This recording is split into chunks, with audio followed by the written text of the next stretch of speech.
시간 같이 하나님 앞에 기도드리겠습니다.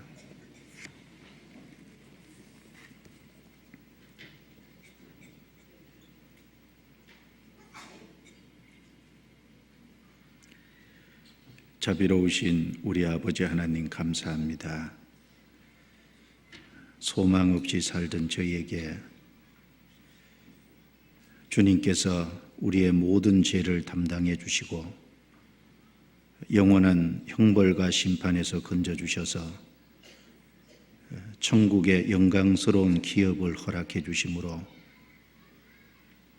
이제 그 기업에서 주님과 영원히 함께 할 수 있다는 소망을 가지고 살아갈 수 있도록 도와주신 것을 감사합니다. 이 세상에는 너무나 제약된 것이 많고 왜곡된 것이 많습니다. 그러나 그런 가운데서 우리를 불러주셔서 진리가 무엇인지를 알게 하시고 진리 가운데 걸어가게 해주신 것을 감사합니다. 이 시간 주님의 말씀 앞에 우리 모두를 불러 모아주셔서오니 주께서 도와주셔서 하나님의 선하시고 기뻐하시고 온전하신 뜻이 무엇인지 또 성경을 통해서 깨달을 수 있도록 도와주시고 그 증거되는 하나님의 말씀이 심령 속에 박혀서 내 삶의 양식이 되고 또 삶을 살아가는 순종의 힘이 될 수 있도록 도와주시옵소서. 우리의 생애가 더욱 주님의 말씀에 순종함으로 주님의 사랑 안에 거할 수 있도록 도와주시고 우리의 삶이 주님의 말씀의 행보 위에 굳게 세워질 수 있도록 도와주옵소서. 혹 우리의 각자의 마음속에 어그러지고 거스린 허물진 거 있다면 말씀의 빛 앞에 드러내 주시고 또 주님의 말씀과 성령의 능력으로 또 주님의 보혈로 깨끗하게 씻어주시고 정결케 해주시기를 진심으로 원합니다.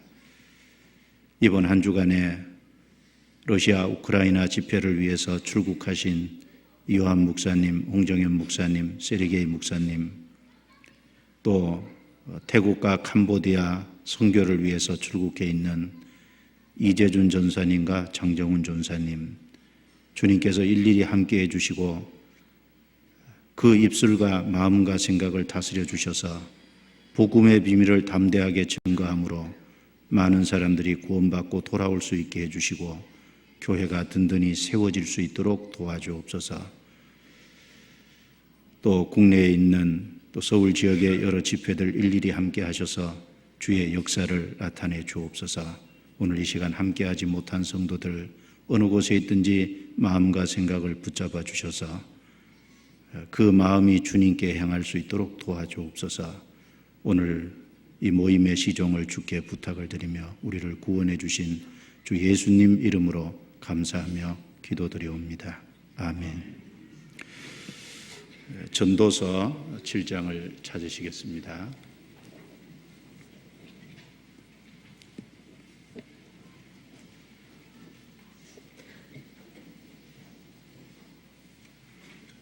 구약성경 전도서 7장 952페이지입니다.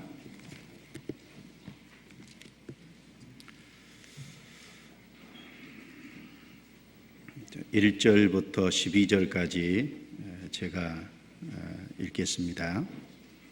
아름다운 이름이 보배로운 기름보다 낫고 죽는 날이 출생하는 날보다 나으며 초상집에 가는 것이 잔치집에 가는 것보다 나으니 모든 사람의 결국이 이와 같이 됨이라. 산 자가 이것에 유심하리로다. 슬픔이 웃음보다 나음은 얼굴에 근심함으로 마음이 좋게 됨이니라. 지혜자의 마음은 초상집에 있으되 우매자의 마음은 연락하는 집에 있느니라. 사람이 지혜자의 책망을 듣는 것이 우매자의 노래를 듣는 것보다 나으니라. 우매자의 웃음소리는 손 밑에서 가시나무에 타는 소리 같으니 이것도 헛되니라. 타막이 지혜자를 우매하게 하고 뇌물이 사람의 명철을 많게 하느니라. 일의 끝이 시작보다 낫고 참는 마음이 교만한 마음보다 나으니 급한 마음으로 노를 바라지 말라. 노는 우매자의 품에 머무름이니라. 옛날이 오늘보다 나은 것이 어쩌미냐 하지 말라. 이렇게 묻는 것이 지혜가 아니니라. 지혜는 유업같이 아름답고 햇빛을 보는 자에게 유익하도다. 지혜도 보호하는 것이 되고 돈도 보호하는 것이 되나 지식이 더욱 아름다움은 지혜는 지혜 얻은 자의 생명을 보존함이니라. 거기까지입니다. 안녕하세요. 아시는 것처럼 이호한 목사님과 홍정현 목사님 또 세르게이 목사님 그 일행께서 우크라이나 러시아 선교 여행을 위해서 출국하셨습니다. 2주 일정으로 가셨으니까요. 오늘 아침에 출국하셨는데 2주 뒤에 돌아오시니까 기억하시고 꼭 기도를 해 주시기 부탁을 드립니다. 그리고 베트남과 캄보디아 그 선교를 위해서 이재준 전사님과 장정은 전사님께서 또 출국해 계십니다. 기억하시고 같이 기도해 주시기 바랍니다. 오늘은 전도서 7장 1절부터 12절 이 말씀을 가지고 좀 말씀을 드리도록 하겠습니다. 제목을 보다 나은 것을 선택하는 삶이라는 제목을 잡았습니다. 이 전도서 7장 1절부터 12절에 반복되는 단어가 나오죠. 제가 읽어보겠습니다. 아름다운 이름이 보배로운 기름보다 낫고 1절 끝에도 나으며 2절에도 나으니 3절에도 나음은 그 다음에 5절에도 나으니라 이렇게 해서 이제 뭐는 뭐보다 낫다라고 하는 낫다라는 단어가 9번이나 반복됩니다. 12개 구절 중에서 9번이 반복이 되는데 이제 무엇은 무엇보다 낫다라고 이렇게 성경에 말씀하신 이유는 더 나은 삶, 보다 나은 삶이 무엇인지를 알고 그것을 추구해야 될 것을 가르쳐 주시기 위해서 우리에게 이런 말씀을 주신 겁니다. 먼저 이 전도서는 우리가 아는 대로 솔로몬에 의해서 기록이 됐습니다. 전도서 1장 1절에 다윗의 아들 예루살렘 왕 곧 전도자의 말씀이라 그랬는데 이 솔로몬은 다윗의 아들인 동시에 이스라엘의 왕이었죠. 그리고 자신을 전도자라고 했습니다. 그리고 이 전도서 기록 시기는 그 솔로몬이 재임했던 그 당시 BC 970년에서 BC 930년까지니까요. 40년을 다스렸는데 그 시기에 어느 부분에서 기록이 됐을 거라고 생각합니다. 솔로몬은 20세 왕이 됐죠. 그래서 40년 동안 60세까지 예루살렘을 다스렸습니다. 그러니까 열왕기상 3장 그 4절부터 15절 말씀에 보면 솔로몬이 왕위에 즉위하고 재임 초기에 기브온 산당에서 1천 번제를 드린 것이 나옵니다. 그 1천 번제를 드리고 난 다음에 하나님께서 솔로몬의 꿈에 나타나셨습니다. 그 솔로몬에게 물으셨죠. 내가 내게 무엇을 줄고 너는 구하라. 솔로몬이 부도 구하지 않고 수도 구하지 않고 그 원수의 생명 멸하기를 구하지도 않고 백성들의 송사를 듣고 분별할 수 있는 지혜로운 마음을 구했습니다. 그것이 하나님의 마음에 딱 맞아서 하나님께서는 덤으로 솔로몬의 구하지도 않은 부와 영광까지 더해 주셨다는 말씀이 있습니다. 그래서 하나님께 그 솔로몬은 받은 지혜를 가지고 그 성경을 여러 권 기록을 했죠. 그 잠언도 기록하고 전도서, 그 다음에 아가서, 그리고 시편 일부를 솔로몬이 기록을 했습니다. 그리고 이 전도서 특징 중에 하나가 해 아래서라는 단어가 반복됩니다. 세어보시면은 해 아래서라는 단어가 무려 전도서 1장부터 12장 그 사이에 30회가 나온다고 합니다. 그러니까 즉 해 아래서 그 사람들 사이에서 일어나는 수고와 어떤 폐당 같은 것을 기록을 하면서 결국은 인간 사회에 살아가는 이 육신적인 모든 것은 결국은 지나가는 것이고 다 헛되고 그것이 결국은 죽음으로 다 무의미하다고 하는 것, 인생에게 결코 만족과 기쁨을 줄 수 없다는 것을 밝히고 있는데, 한마디로 정리하자면은 하나님을 알지 못하고 하나님을 떠난 하나님 없는 인생이 얼마나 비참하고 허무하고 만족이 없는지를 전도서를 통해서 잘 그려내고 있습니다. 참된 인생이라는 것은 자기를 창조하신 하나님을 참으로 알고 그 하나님 앞에 구원을 받아서 하나님과 올바른 관계를 맺고 그리고 생애 속에서 하나님을 참으로 경외하고 사는 그것이 참된 인생임을 전도서에서는 말하고 있습니다. 그래서 전도서 12장 14절이 끝인데 13절의 결론처럼 이렇게 말씀해 놨죠. 전도서 12장 13절을 보겠습니다. 전도서 7장 접고 12장 13절을 보겠습니다.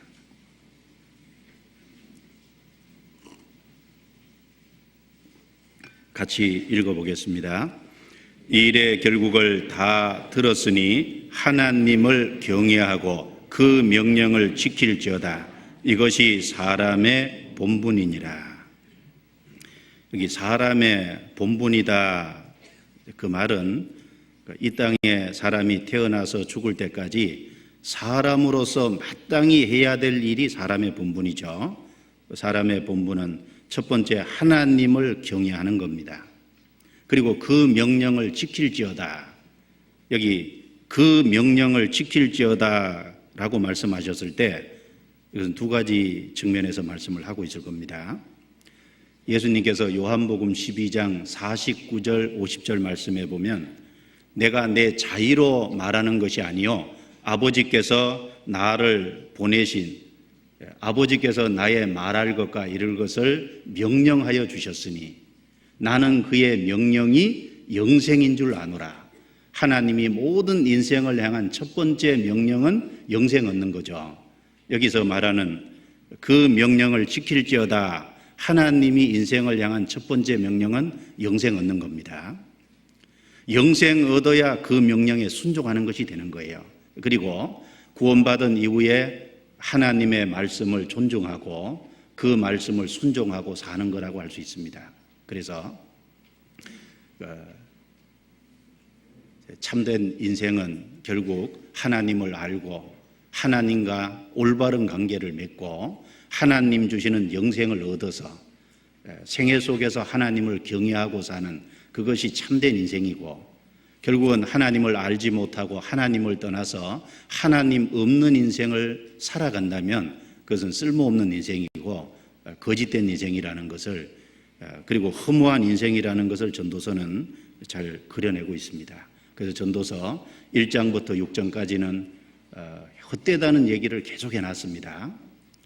헛되다는 얘기를 해놓고 나서 전도서 7장 1절부터 12절 안에 이제 생을 살아가면서 헛되지 않은 것이 있다는 것을 얘기하는 겁니다. 그래서 보다 나은 삶이 무엇인지를 전도서 7장은 우리에게 가르쳐주고 있습니다. 전도서 7장 넘겨보겠습니다.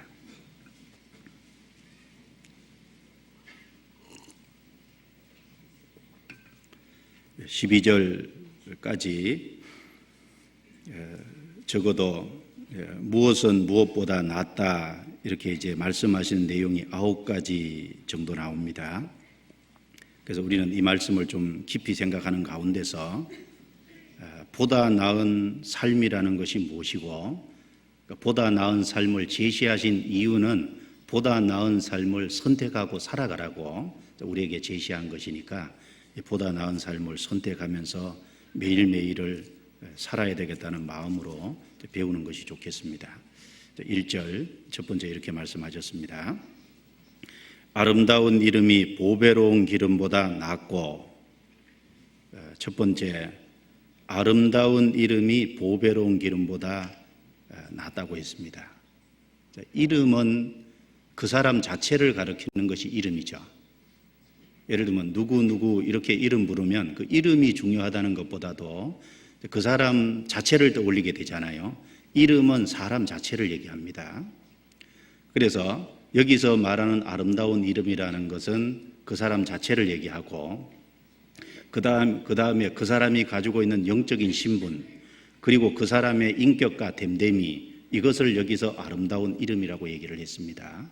그리고 여기서 말하는 보배로운 기름, 보배로운 기름은 이것은 그 사람이 가지고 있는 소유물을 보배로운 기름이라고 하는 겁니다. 이름은 내적인 것이라면 보배로운 기름은 외적인 것이고 소유물을 가리키죠.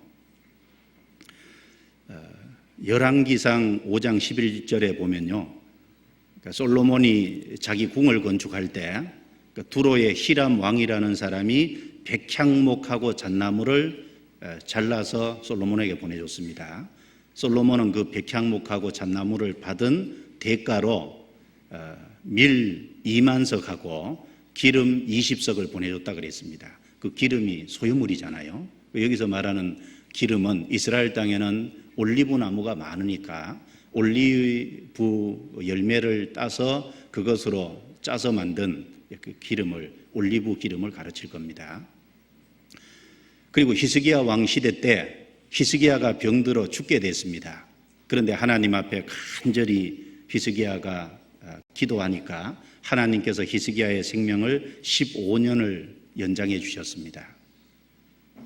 그 히스기야가 병이 나았다는 소식을 바벨론 제국에서 듣고 바벨론 제국에서 신하를 보내서 솔로몬의 히스기야 왕의 병 나은 것을 위문하러 왔습니다.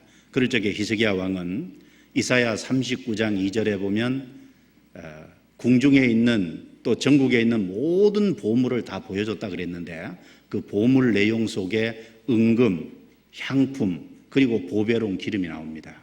보배로운 기름이 소유물이거든요. 그래서 여기서 말하는 아름다운 이름과 보배로운 기름을 대조했을 때 아름다운 이름이 보배로운 기름보다 낫다. 이름은 내적인 것이고 기름은 외적인 것이고, 이름은 그 사람의 영적인 신분이나 됨됨이나 인격을 가리키는 것이라면 보배로운 기름은 그 사람의 소유물을 가리킵니다.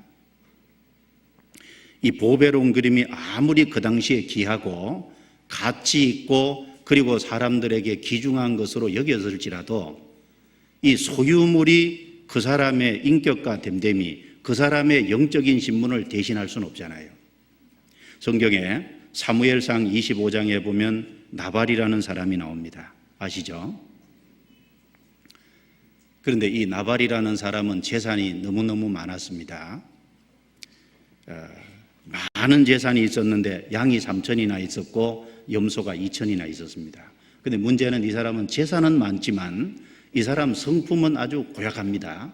완고하고 행사가 악했다 그랬어요. 그 은혜를 전혀 갚을 줄 모르는 사람입니다. 다윗이 이 나발이라는 사람이 양을 치고 염소를 칠 적에 위험에 처했을 때 도와준 적이 있습니다. 그걸 생각하고 다윗이 사울에게 쫓겨다닐 적에 그 쫓겨다니서 양식 없는 그 사이에 이 나발이라는 사람이 짐승 털을 깎는다는 소식을 듣고 자기 종자들을 보내서 양식을 조금 나눠줄 것을 부탁했습니다. 그런데 이 나발이라는 사람은 아주 완고하다 그랬죠. 다윗이라는 사람이 누구냐? 난 모른다. 몰라서 그런 게 아니죠.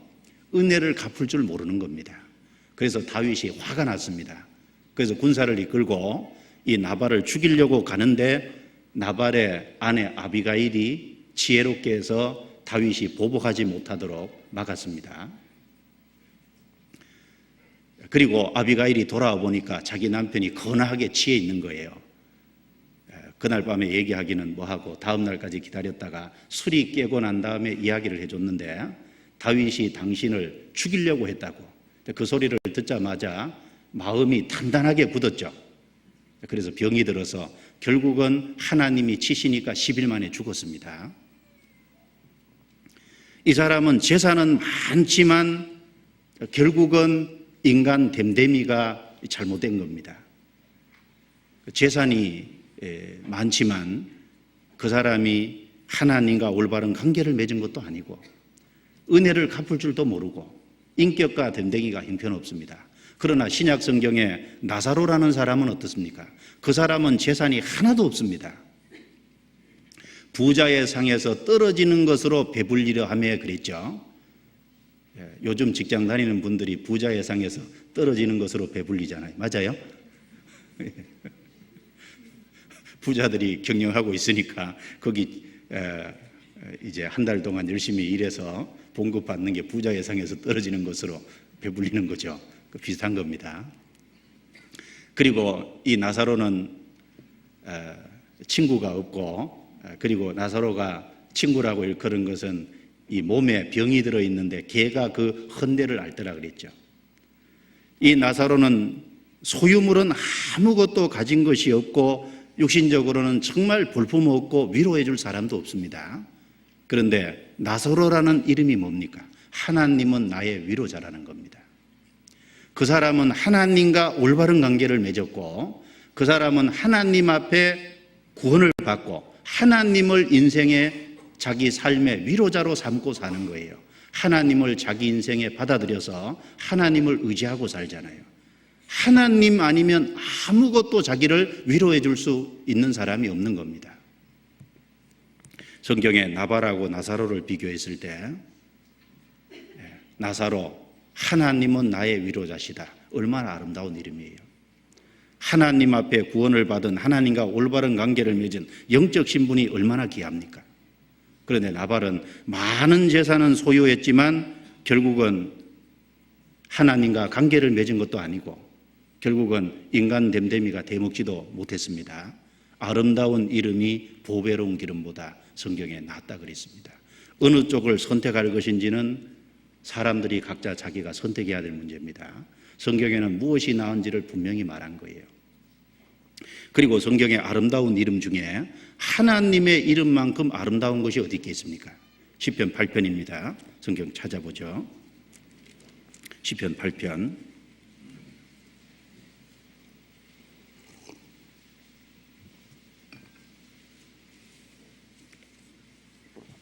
시편 8편 1절입니다. 1절과 9절 두 절만 같이 읽겠습니다. 여호와 우리 주여, 주의 이름이 온 땅에 어찌 그리 아름다운지요, 주의 영광을 하늘 위에 두셨나이다. 9절도 같이 읽습니다. 여호와 우리 주여, 주의 이름이 온 땅에 어찌 그리 아름다운지요.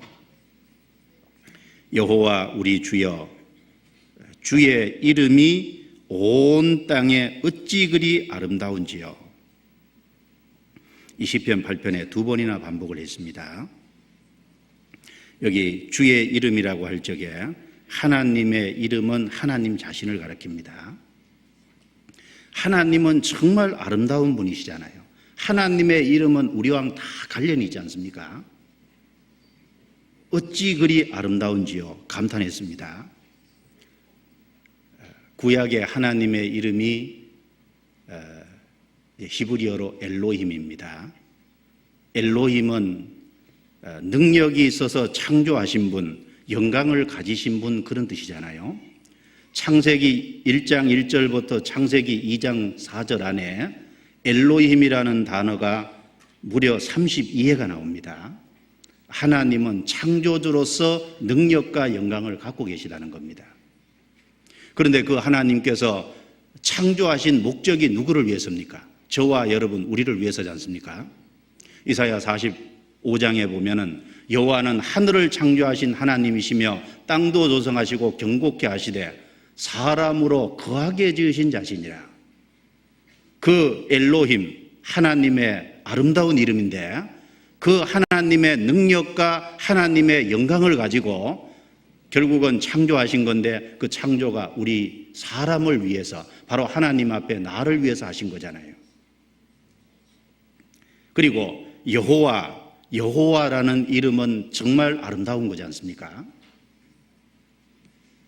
모세가 애굽에 내려가면서 하나님에게 이스라엘 백성들이 하나님의 이름이 무엇이냐고 물으면 내가 무엇이라고 대답하리까? 나는 스스로 있는 자니라.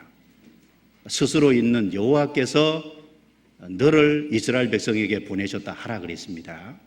여호와는 아름다운 이름이잖아요. 여호와는 스스로 있는 자라는 말씀처럼 영원부터 영원까지 계시는 영원 자존자입니다. 누구 때문에 계신 게 아니죠. 스스로 계신 분입니다. 그리고 영원부터 영원까지 계신 거예요. 그리고 성경에 여호와라는 단어를 얘기할 때 항상 관계 속에서 말했거든요. 엘로힘은 능력과 영광을 나타내지만 여호와라는 것은 특별히 이스라엘 백성하고 언약 관계를 다룰 적에 여호와라는 단어를 사용했습니다. 하나님께서는 우리와 언약하신 분입니다. 그리고 영원부터 영원까지 계신 분이니까 그 언약을 계속해서 지키시는 분이거든요. 그 이름이 여호와잖아요. 그리고 성경에 하나님의 이름이 엘사다이로 나와 있습니다.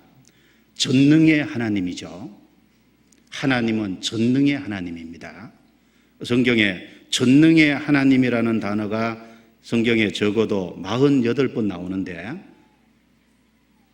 그 중에 31번이 욥기에 나옵니다. 욥기 내용이 뭡니까? 욥이 비록 시련과 역경을 겪었지만은 전능의 하나님에 의해서 배나 축복받았잖아요. 맞지 않습니까? 전능의 하나님이라는 단어를 쓸 적에 그 전능의 하나님께서 모든 능력을 행사할 수 있기 때문에 자기 백성에게 축복과 열매를 배나 갚아준다는 것이 전능의 하나님인 겁니다. 엘사다이, 정말 하나님은 아름다운 이름을 갖고 있잖아요. 그리고 성경에 하나님의 이름이 주로 나옵니다. 아도나이, 히브리어로 아도나이인데 그 아도나이라는 것이 주라는 뜻이잖아요. 주인이라는 뜻입니다. 주님은 주인이시기 때문에 우리는 그분에게 절대적으로 복종해야 됩니다. 그러나 그것만 생각하면 안 돼요. 구약시대 주인은 그 값을 주고 산 종에게 모든 필요를 공급해 주는 것이 주인이었거든요. 종은 주인의 손을 항상 바랐던 거예요. 그러니까 주님은 우리에게 복종만 요구하시는 게 아니라 우리의 삶 속에 모든 필요를 일일이 채워주시는 주님으로 우리 생애 속에 같이 계시잖아요. 여호와 이래 우리는 정말 하나님 앞에 들어갈 수 없는데 하나님께서 예수 그리스도를 준비해 주셔서 그 예수 그리스도 때문에 우리가 영원한 천국에 들어갈 수 있잖아요. 여호와께서 준비하신다. 특별히 예수 그리스도를 우리 생애를 위해서 준비해 주셨습니다. 그래서 여호와 로페, 여호와 삼마, 여호와 샬롬, 여호와 이제 그 로히 뭐 이렇게 이름들이 많습니다. 그래서 그 이름들을 찾아보면요 얼마나 많은지 몰라요. 저도 이렇게 찾아보고 깜짝 놀랐거든요. 그런데 그 이름들이 다 아름다운 이름이고 그 이름들이 구원받은 저와 여러분들 우리 각자하고 다 관련 있는 이름이잖아요. 아름다운 이름이 보배로운 기름보다 나으며 우리 하나님의 이름은 아름다운 이름입니다. 그리고 예수님의 이름은 또 얼마나 아름답습니까? 예수 이름이 구원이라는 뜻이잖아요. 마태복음 1장 21절에 아들을 낳으리니 이름을 예수라 하라. 이는 그가 자기 백성을 저희 죄에서 구원할 자이심이라 하니라. 바로 죄에서 구원할 자라는 뜻이잖아요. 우리는 그 예수님이 아니었으면 죄에서 구원될 수 없습니다. 바로 죄에서 구원할 자, 그 예수라는 이름은 너무나 우리에게 아름다운 이름입니다. 사도행전 4장 12절에 잘 아시죠? 다른 이로서는 구원받을 수 없나니 천하 인간의 구원을 얻을 만한 다른 이름을 우리에게 주신 일이 없음이니라. 이 세상에 눈 씻고 봐도 천하 인간의 구원을 주실 만한 다른 이름을 주신 적이 없잖아요. 예수님이 아니었으면 우리 인생은 완전히 망할 뻔했습니다. 그 예수라는 이름은 우리에게 너무나 고귀하고 너무나 아름다운 이름인 거예요. 아가서 5장을 보겠습니다. 아가서 5장. 아가서 5장입니다.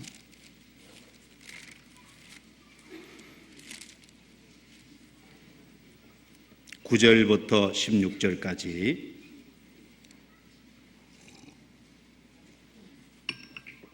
아가서 5장 9절부터 16절까지 같이 읽겠습니다. 여자 중 극히 어여쁜 자야, 너의 사랑하는 자가 남의 사랑하는 자보다 나은 것이 무엇인가? 너의 사랑하는 자가 남의 사랑하는 자보다 나은 것이 무엇이기에 이같이 우리에게 부탁하는가? 나의 사랑하는 자는 희고도 붉고 만 사람에 뛰어난다. 머리는 정금 같고 머리털은 고불고불하고 까마귀같이 검구나. 눈은 시냇가의 비둘기 같은데 젖으로 씻은 듯하고 아름답게도 박혔구나. 빠면 향기로운 꽃밭 같고 향기로운 풀 언덕가도 같고 입술은 백합화 같고 모략의 즙이 뚝뚝 떨어진다. 손은 항옥을 물린 황금 놀이개 같고 몸은 아로새긴 상아에 청옥을 입힌 듯 하구나. 다리는 정금 받침에 세운 하반석 기둥 같고 형상은 레바논 같고 백향목처럼 보기 좋고 입은 심이 다니 그 전체가 사랑스럽구나. 예루살렘 여자들아, 이는 나의 사랑하는 자요 나의 친구일다.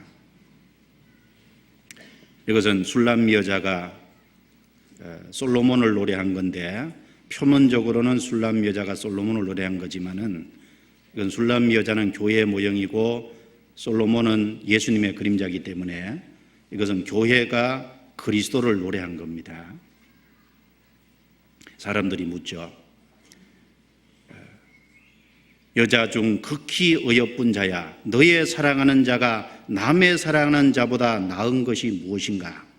너의 사랑하는 자가 남의 사랑하는 자보다 나은 것이 무엇이기에 이같이 우리에게 부탁하는가? 그렇죠. 이 세상에 많은 우상들이 있습니다. 이 세상에 사람들이 좋아하는 것들이 있습니다. 그런데 너의 사랑하는 것이 남의 사랑하는 자보다 나은 것이 무엇이기에? 우리가 사랑하는 예수님은 다릅니다. 그래서 나의 사랑하는 자는 희고도 불고 만 사람에 뛰어난다. 예수님은 희고도 붉잖아요. 희다는 건 깨끗하다는 거죠. 붉은 것은 예수님의 피입니다. 예수님은 거룩하신 분인 동시에 우리 죄를 위해서 피 흘리신 분이잖아요. 희고도 붉은 겁니다. 그리고 여기 예수님의 이 신체를 얘기한 것은 이걸 통해서 예수님의 어떤 그 속성들, 예수님이 우리를 향하신 성품들을 이 속에 다 담아 놓은 겁니다. 그리고 16절에 보면은 입은 심이 다니 그 전체가 사랑스럽구나. 우리가 예수님을 볼 때 예수님에게 버릴 것이 하나도 없잖아요. 그 전체가 사랑스럽구나. 예루살렘 여자들아, 이는 나의 사랑하는 자요 나의 친구일다. 그렇죠. 우리는 정말 주님이 우리를 사랑하셨기 때문에 우리도 주님을 사랑합니다. 그리고 예수님은 친구가 이제 친구를 위해서 자기 목숨을 버리면 이에서 더 큰 사랑이 없다 그랬는데, 예수님은 우리를 위해서 목숨을 버려줘서 우리를 친구로 삼아 주셨잖아요. 또 주님은 우리의 주인 동시에 친구입니다. 그래서 예수, 그 이름은 너무나도 아름답습니다. 그리고 이 세상 어떤 거하고 비교 안 됩니다. 그 전체가 사랑스럽구나. 우리도 그렇게 고백할 수 있습니다. 아름다운 이름이 보배로운 기름보다 낫고 예수님의 이름이 얼마나 아름다워요. 그리고 구원받은 사람은 또 얼마나 아름답습니까? 구원받은 사람은 아름답습니다. 구원받은 사람을 그리스도인이라 그러잖아요. 그리스도가 그 안에 살고 있는 사람, 얼마나 아름다운 이름이에요. 사도행전 11장입니다. 넘기겠습니다. 사도행전 11장.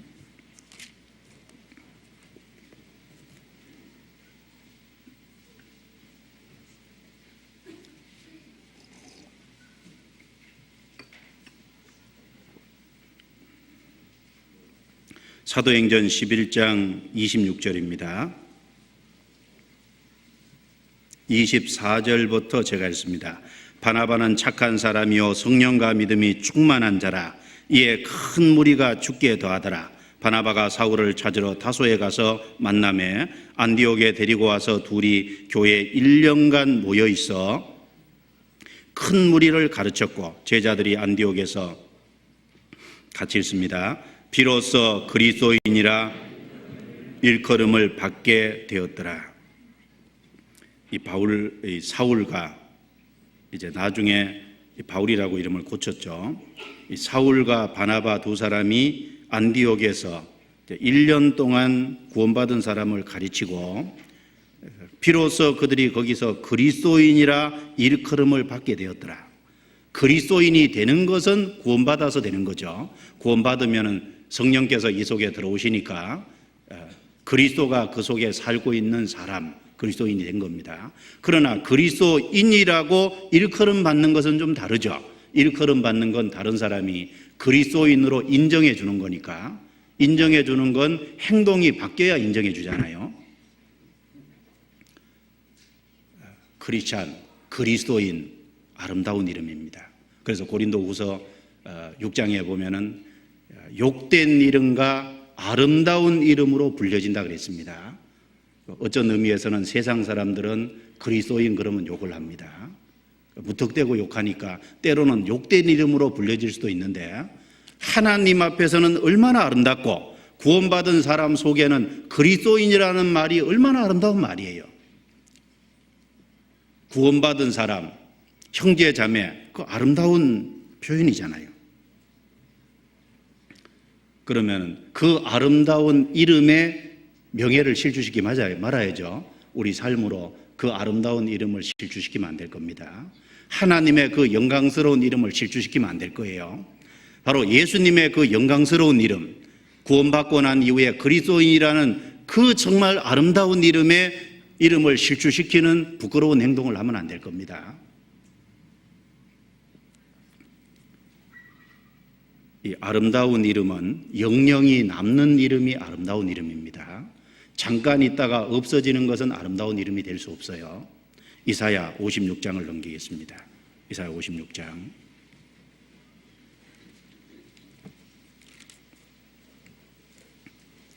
이사야 56장 3절부터 5절까지입니다. 3절부터 5절까지 같이 읽어보겠습니다.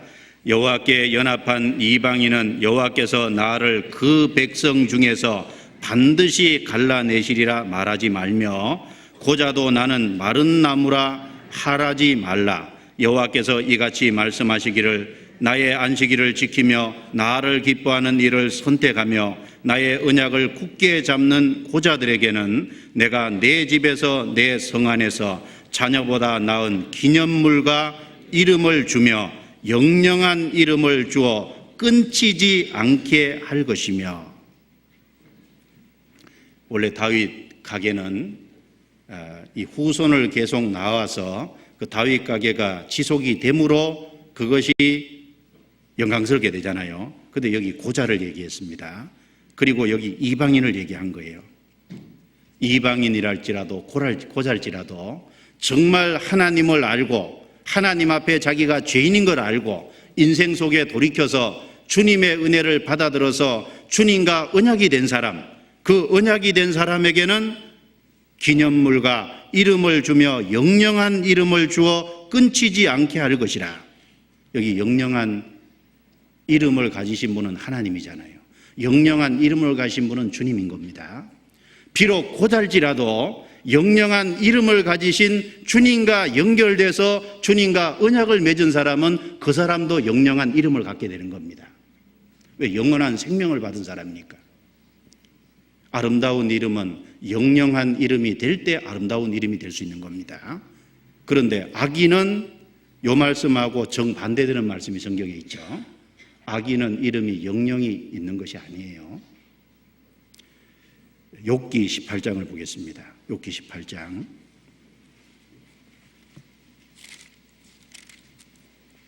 욥기 18장 17절입니다.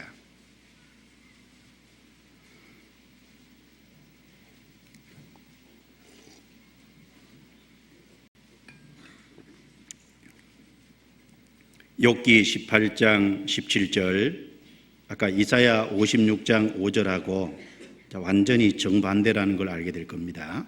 같이 읽죠. 그의 기념이 땅에서 없어지고 그의 이름이 거리에서 전함이 없을 것이며, 그렇죠. 그는 강명 중에서 흑암으로 몰려 들어가며 세상에서 쫓겨날 것이며, 그는 그 백성 가운데서 아들도 없고 손자도 없을 것이며, 그의 거하던 곳에서 한 사라도 남은 자가 없을 것이라. 결국은 악인은 기념이 없어지고 그의 이름이 거리에서 전함이 없을 것이며, 결국은 영영한 이름이 못 된다는 얘기입니다. 악인과 의인은 다릅니다. 그리스도인과 그리스도인 아닌 사람은 다른 거예요. 구원받은 사람과 구원받지 못한 사람은 다른 겁니다. 구원받은 사람은 아름다운 이름을 얻은 거예요. 왜? 영영한 이름을 얻은 거니까. 그래서 구원받은 이후에 생을 살아가면서 우리가 정말로 아름다운 이름을 얻었기 때문에 많은 재물과 은금을 택하는 것보다 주님의 은총과 주님의 귀중히 여김을 택하고 인생을 정말 살아가야 될 겁니다. 실제 그렇게 살아가야 되잖아요. 잠언 22장입니다. 잠언 22장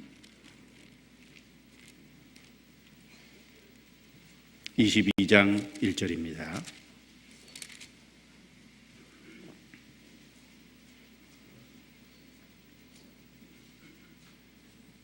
잠언 22장 1절을 같이 읽습니다.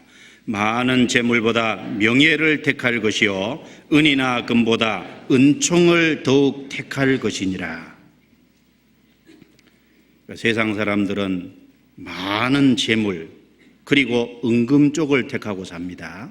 세상 사람들은 점점 눈에 보이는 것을 쫓아서 살아갑니다. 세상 사람들은 그 사람을 평가할 때 어떻게 평가합니까? 그 사람이 몇 평 집에 사냐, 그거 가지고 그 사람 평가하잖아요.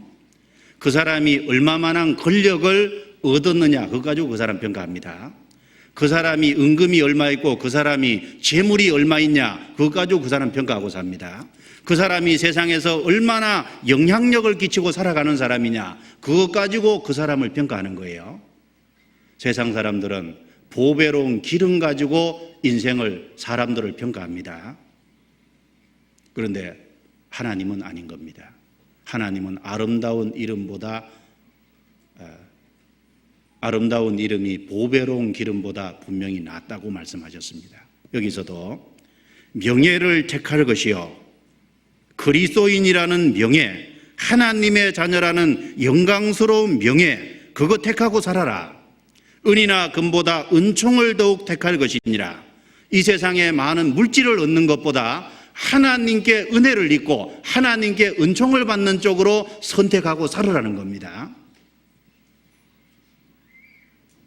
결국은 구원받은 이후에 아름다운 이름을 자신의 삶으로 만들어가는 겁니다.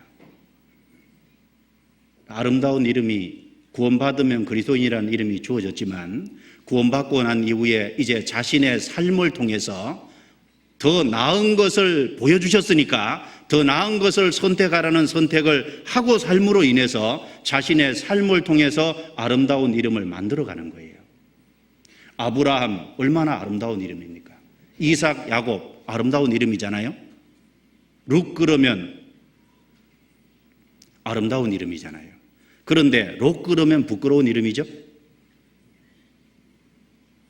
아합 그러면 부끄러운 이름입니다. 아합은 북이스라엘에서 우상 숭배를 가장 많이 했던 악한 왕이었습니다. 여로보암 그러면 악한 이름입니다. 이스라엘 백성으로 예루살렘에 가서 하나님을 섬기지 못하게 하기 위해서 자기 권력이 결국은 빼앗길까 봐 베델과 단에다가 금송아지 만들어 놓고 이것이 애굽에서 너희를 인도하여 올린 신이다, 그래서 그거 섬기라 그랬잖아요. 여로보암은 악한 우상을 섬긴 악한 이름입니다. 성경에 아름다운 이름도 있고 악한 이름도 있는 거예요. 그러면 누가 아름다운 이름이 되고 누가 악한 이름이 되는 거냐? 그것은 자기의 삶으로서 선택하고 살아가면서 만들어가는 이름이라는 겁니다. 자기가 그렇게 살았기 때문에 악한 이름이 되는 거고, 그렇게 살았기 때문에 아름다운 이름이 되는 거예요.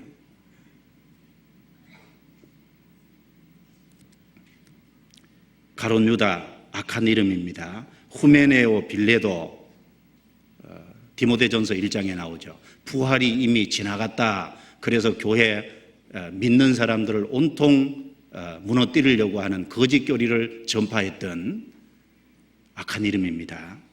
그리고 요한 3서에 보면 디오드레베 악한 이름이죠. 섬기지는 못할 망정 섬기려고 하는 것도 막아서 못 섬기게 하는 아주 악한 사람입니다. 데마 안 좋은 이름이죠. 그래서 데마는 이 세상을 사랑하여 나를 버리고 데살로니가로 갔고 그랬습니다. 여기 앉아 계신 형제 자매님들과 저는 이것이 아름다운 이름을 만드냐 그렇지 못하냐는 자기의 삶을 가지고 어떻게 선택하고 살아가냐에 따라서 분명히 달라진다는 겁니다. 그렇죠? 하나님은 아브라함을 아브라함이라고 고쳐주셨습니다. 아름다운 이름, 열국의 아비죠. 사레를 사라, 열국의 음이라고 고쳐주셨습니다. 야곱을 이스라엘, 야곱은 간사한 자라는 뜻이죠. 이스라엘, 하나님과 겨루어 이긴 자, 하나님께 무릎 꿇은 자. 이스라엘은 멋있는 이름이잖아요. 무릎 꿇었기 때문에 그 이름이 주어진 거예요. 무릎 안 꿇었으면 안 주어지는 거지 않습니까? 시몬, 그 사람의 이름을 베드로라고 고쳐주셨습니다. 그 다음에 야고보 요한을 보아너게 우리의 아들이라고 고쳐주셨죠. 우리는 능력이 있지 않습니까? 사도 요한과 야고보는 능력 있는 삶을 살았습니다. 그래서 보아너게 아름다운 이름으로 바꿔준 겁니다. 아름다운 이름이 되느냐 악한 이름이 되느냐는 결국은 자기 인생에서 자기가 선택한 것으로 만들어진다는 것을 잊지 말아야 될 겁니다. 그래서 세상이 점점 지나가면서 보배로운 기름, 어떤 바깥에 있는 그 사람의 소유물, 그 사람 자체가 아니라 그 사람이 가지고 있는 소유물 가지고 평가하는 시대입니다. 앞으로 점점 그렇게 될 겁니다.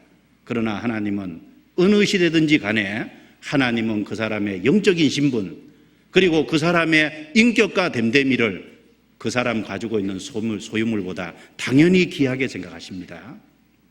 그래서 아름다운 이름이 보배로운 기름보다 낫고 우리 잊지 말아야 될 겁니다. 전도서 7장 넘기겠습니다.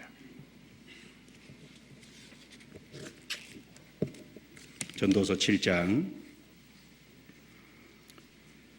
1절에 다시 보겠습니다.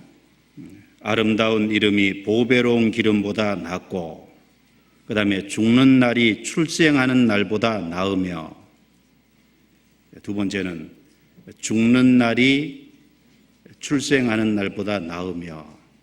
구원 안 받은 사람이 이거 보면요, 세상에 이런 말이 있나 그렇게 생각할 거예요. 그죠? 이거 구원 안 받은 사람은 이 말이 이해가 안 갈 겁니다.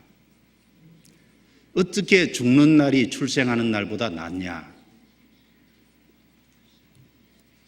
구원받지 않은 사람은 죽음이 끝이라고 생각합니다. 그리고 죽음이 모든 것을 빼앗아 간다고 생각합니다. 그리고 죽을 때 죽음 건너편에 뭐가 있는지 모르니까 불안하고 두려워합니다. 그러니까 죽음이 좋은 게 아니에요. 죽음은 통곡할 일이고, 그리고 초상집에 가보면 구원 안 받은 사람 집에 가보면 통곡하잖아요. 왜 그러냐면 그게 끝이라고 생각하니까, 죽음이 모든 것을 빼앗아 갔다고 생각하니까, 죽음이 인간관계를 갈라놨다고 생각하니까 그렇게 우는 겁니다. 그런데 구원받은 사람은 다릅니다. 이 말을 진정으로 이해할 수 있는 사람은 구원받은 사람일 거예요. 구원받은 사람은 내세가 있다는 걸 정확하게 압니다. 그리고 천국과 지옥이 있다는 걸 정확하게 압니다. 그리고 예수님을 통해서 천국 갈 자격을 확실하게 얻었습니다. 그래서 그 하나님과 확실한 관계가 이루어지고 그 하나님 안에서 동행하고 산 사람은 죽는 날이 출생하는 날보다 나으며 뒤에 아멘 할 겁니다.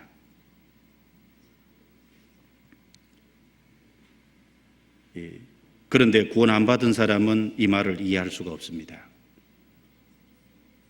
그런데 구원 받은 사람 속의 편에서는 어떻게 생각을 해야 되냐 하면은 이 세상에 태어나는 건 울고 태어나잖아요. 뭐 하려고 태어납니까? 물론 구원 받으려고 태어났지만 동시에 이 세상에 태어나는 이유가 수고하려고 태어나잖아요. 맞죠? 아닌가 보네요. 욥기 5장 7절에 보면 인생은 고난을 위하여 났나니 불티가 위로 나른 같으니라. 불티가 아래로 날라요, 위로 날라요? 불티가 위로 나르는 게 아주 자연스러운 것처럼 인생은 이 세상에 고난을 위해서 났다는 겁니다. 그러니까 살아있다는 것 자체가 고난인 거예요. 그래서 울고 왔다가 울고 간다고 얘기합니다.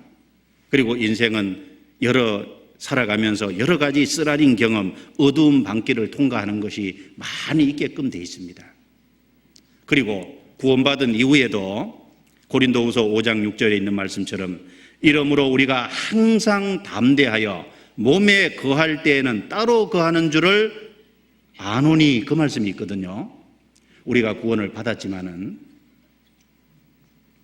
구원을 받았어도 주님이 우리 속에 계시지만 주님과 대면하고 보는 거하고는 다르잖아요. 그런 의미에서 주님과 따로 거한다 그 말입니다. 주님이 내 안에, 내가 주님 안에 있는 것은 사실이지만 그러나 대면해서 보는 건 아니기 때문에 따로 거하고 있잖아요. 몸에 거할 때는 따로 거하는 줄을 아노니. 그리고 주님의 일을 하는 가운데 때로는 지치고 피곤하고 어려울 때도 있습니다. 그리고 몸이 여러 가지 일을 하면서 몸이 피곤해집니다. 그런데 어느 날 죽음이 그리스도인에게 딱 찾아옵니다. 그러면 그리스도인에게는 그것이 안식이잖아요. 이 세상 모든 수고를 거치고 구원받은 사람이 죽을 때 거기부터는 안식이지 않습니까? 요한계시록 14장입니다. 여기 적고 요한계시록 14장.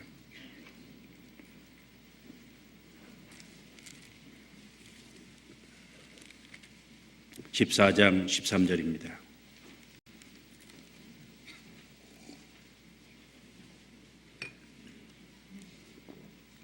요한계시록 14장 13절 같이 읽습니다.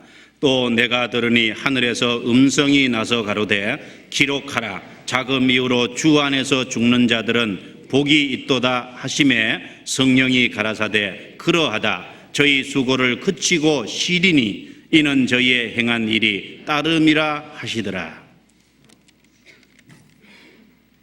분명히 얘기하시기를 하늘에서 음성이 나서 가로되 기록하라. 왜 기록하라 그랬냐면 중요한 거니까 기록해 놓으라는 겁니다. 우리 보라고 기록해 놓으신 거죠. 자금 이후로 주 안에서 죽는 자들은 복이 있도다 하심에, 주 안에서 죽는다는 게 뭡니까? 그러니까 주님과 올바른 관계를 맺고, 즉 구원을 받은 이후에 주님과 동행해서 살다가 죽는 사람이 주 안에서 죽는 거잖아요. 어떤 사람은 그런데 구원만 받고 주 안에서 동행 안 하고 살다가 주님 만날 수도 있죠. 여기서 말하는 주 안에서 죽는다는 건 구원을 확실하게 받았을 뿐 아니라 주님 안에서 주님 일을 하다가 동행하다가 죽는 사람 말하는 겁니다. 복이 있도다 하심에 성령이 가라사대 그러하다 저희 수고를 그치고 쉬리니 이는 저희의 행한 이 일이 따름이라 하시더라. 그렇죠. 일하다 가야 쉬는 것도 있죠. 그런데 구원을 받아도 일 안 하고 살면은 쉴 것도 없잖아요. 물론 거기 안식하는 곳이지만, 그런데 주님을 위해서 열심히 피곤하고 힘들어도 주님을 따라가는 사람은 어느 날 죽음이 딱 찾아오면은 이제 그것이 안식입니다. 수고를 거치고 쉬리니 이는 저의 행한 일이 따름이라 하나님 안에서 수고했기 때문에 하나님께서 쉬게 하시고, 그리고 행한 일이 따름이라는 것처럼 쉴 뿐 아니라 주님이 안식과 영광을 주시는 겁니다. 그래서 구원받은 사람에게는 죽는 날이 출생하는 날보다 나으며, 이 말씀이 정확하게 사실인 겁니다. 그런데 구원을 받았음에도 불구하고 어떤 사람 보면 죽음을 넘어갈 때 너무 죽기를 싫어하면 좀 이상하죠. 죽는 날이 출생하는 날보다 낫다 그랬는데 왜 그렇게 죽기 싫어해요? 그렇다고 일부러 죽으면 안 되죠. 그러나 정말 죽음이 찾아왔을 때 죽음을 감사함으로 맞이할 수 있잖아요. 우리는 주님 앞에 갈 수 있기 때문에 그렇습니다. 그래서 구원받은 사람은 살아있을 때도 소망이 있고, 죽음을 건너갈 때도 소망이 있고, 죽음을 건너가서도 영원한 소망 가운데 살잖아요. 그런데 구원 안 받은 사람은 이 땅에서 소망 갖고 살다가 그 소망이라는 게 세상에 썩어질 거죠. 그런데 죽음을 넘어가자마자 구원 안 받은 사람은 그 소망이 다 끊어져 버리잖아요. 구원받은 사람은 소망이 이 땅에 둔 게 아니기 때문에 살아있을 때도 소망 바라보고 살고, 그 다음에 죽음을 넘어갈 때도 소망 갖고 넘어가고, 그리고 그 소망인 영원한 천국에 주님과 함께 있게 되는 겁니다. 성경에 찾아보죠. 잠언 14장 32절입니다. 잠언 14장 32절.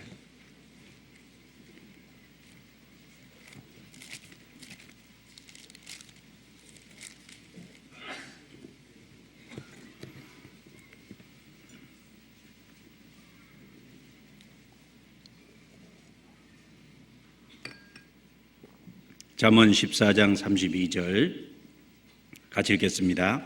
악인은 그 환난에 엎드러져도 의인은 그 죽음에도 소망이 있느니라. 죽음에도 소망이 있다는 것은 살아있을 때도 소망이 있었고, 죽음을 넘어가면서도차 소망이 있다 그 말이죠. 그런데 악인은 다르지 않습니까? 잠언 11장을 보겠습니다. 이거하고 딱 반대말이 잠언 11장입니다. 11장 7절.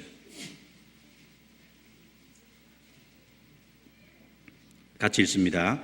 악인은 죽을 때 그 소망이 끊어지나니 불의의 소망이 없어지느니라.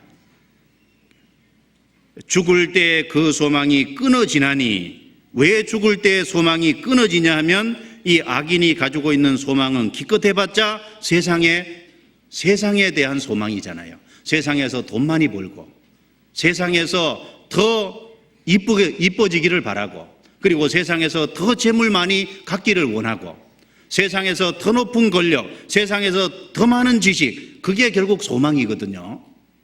그러니까 죽음을 넘어가는 순간에 세상에 뒀던 소망이 싹 없어집니다. 그런데 의인은 죽을 때에도 소망이 있고, 구원받은 사람은 땅의 것을 소망으로 두지 않았기 때문에 그렇습니다. 그래서 죽는 날이 출생하는 날보다 나으며, 그것이 구원받은 사람에게는 아멘이 됩니다. 그래서 태어날 적에 그 생일을 기억하고 매일매일 케이크도 잘라주고 그러는데, 죽을 때는 더 큰 잔치 해야 될 것 같아요. 그렇죠? 예. 물론 구원받은 사람도 헤어지니까 슬픔이 있죠. 그러나 죽음을 넘어가는, 구원받고 죽음을 넘어가는 그 당사자에게는 기쁜 거거든요. 그게 슬픈 게 아닙니다. 그것이 하나님 앞에 진정으로 복된 길로 나아가는, 죽음은 또 다른 세상의 시작이니까. 그래서 우리가 그렇게 확실하게 믿을 뿐 아니라 자녀들에게도 그걸 가르쳐야 되잖아요. 자녀들에게도 죽음이 좋은 것이라는 걸, 정말 구원받은 사람에게는 죽음이 좋은 것이라는 걸 가르쳐야 부모가 갑자기 세상을 떠났을지라도 마음에 절망하지 않게 되겠죠. 마땅히 그래야 될 겁니다. 그 다음에 전도서 7장입니다. 전도서 7장 2절입니다.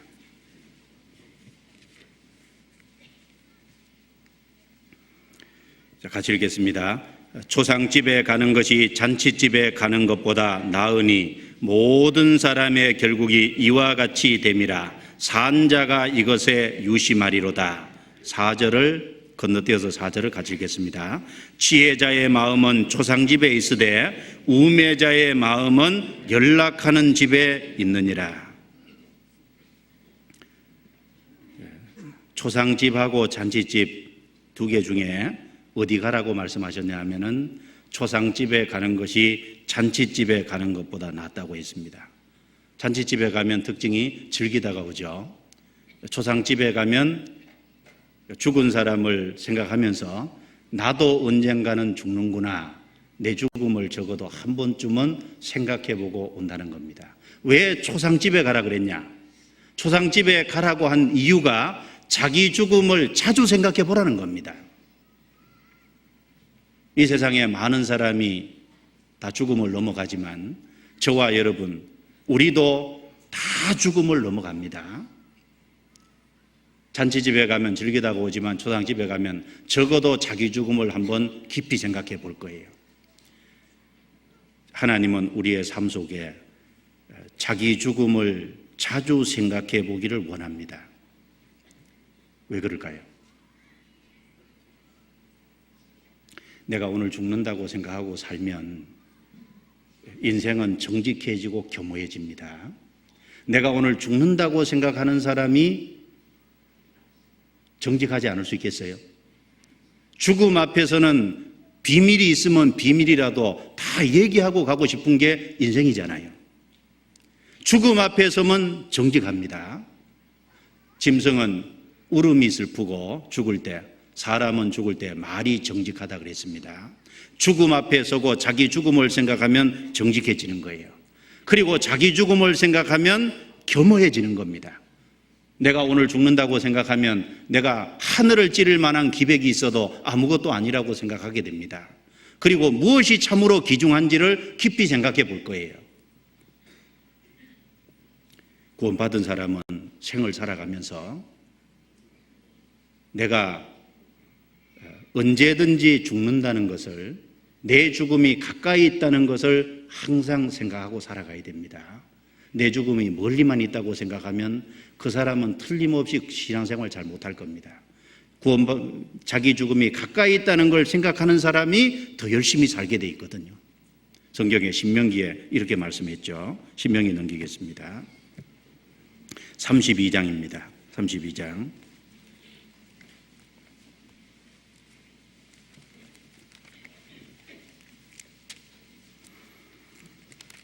32장 29절입니다. 29절 같이 읽습니다. 그들이 지혜가 있어서 이것을 깨닫고 자기 종말을 생각하였으면, 자, 지혜가 있는 사람은 자기 종말을 생각한다는 겁니다. 지혜로운 사람은 자기 종말을 생각하는 거예요. 내가 오늘 죽는다는 생각을 딱 해보십시오. 죽는다고 생각하면 첫 번째, 내가 하는 일이 귀해질 겁니다. 내가 살 일이 많다고 생각하면 주님 안에서 맡은 일이 부담스럽고 힘들게 생각될지 몰라도, 내가 오늘 죽는다는, 내가 마지막 날이라면 주님 앞에서 주님이 내게 맡기신 일이 소중해질 겁니다. 그리고 그것에 대해서 감사하게 되겠죠. 그리고 내가 오늘 죽는다고 생각하면 내가 사귀고 있는, 내가 인간관계를 맺고 있는 사람들이 소중해질 거예요. 어떤 인간관계 속에서 혹 틀어지고 인간관계가 좀 꼬여서 서로 이렇게 잘 안 보고 갈등이 있고 그런 사람도 내가 오늘 죽음을 넘어간다고 생각하면 화해하지 않겠어요? 죽음을 넘어가서 주님을 봐야 되는데 주님 보기 전에 화해하고 가야 된다는 생각 안 하겠냐고요. 그리고 죽음을 넘어간다고 생각하면 내가 가까이 하고 있는 인간관계 속의 사람들에게 내가 뭘 심어주기를 원하겠어요? 주님의 복음을, 정말 구원받아야 된다고 그 전도하지 않겠어요?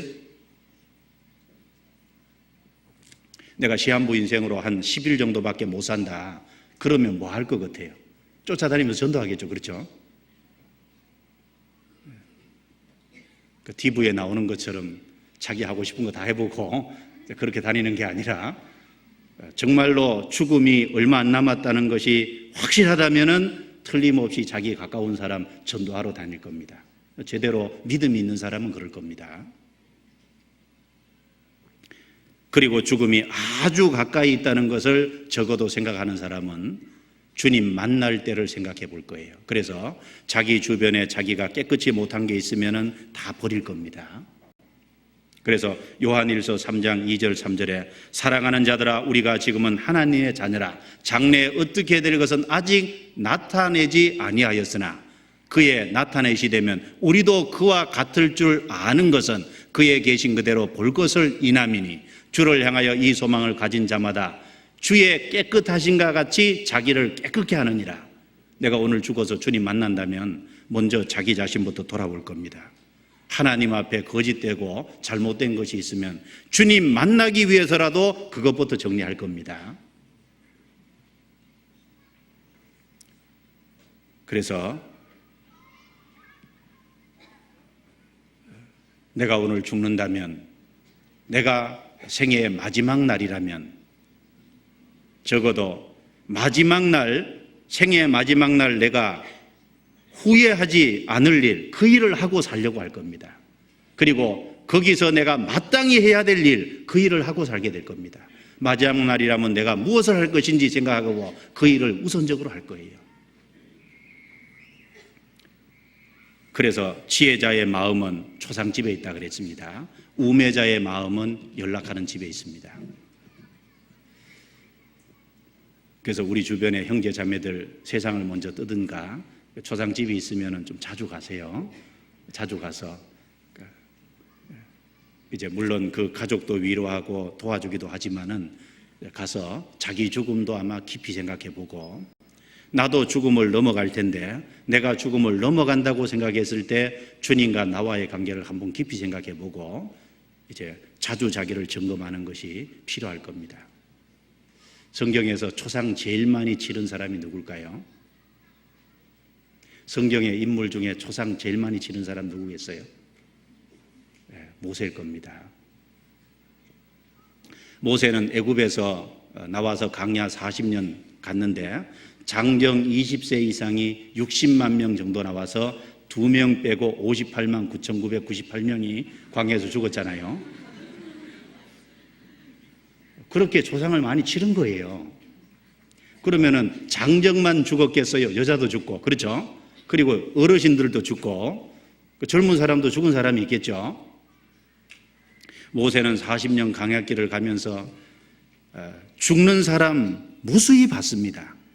거기에는 주님의 심판을 받아 죽은 사람도 있고 거기에는 자연사한 사람도 있을 거고 여러 가지 모습으로 죽는 사람을 계속 봤기 때문에 모세는 그 죽음을 많이 본 사람이기 때문에 인생의 허무감을 알고 그리고 인생의 그 짧은 기간 동안 무엇이 소중하다는 것을 모세는 더 깊이 생각해 봤을 겁니다. 그래서 시편 90편이라는 유명한 시가 나오게 된 거잖아요. 물론 성령의 감동하심으로 기록했지만 그것은 많은 사람의 죽음을 봤기 때문에 그렇게 나올 수 있는 내용이거든요. 시편 90편 넘겨보겠습니다. 시편 90편.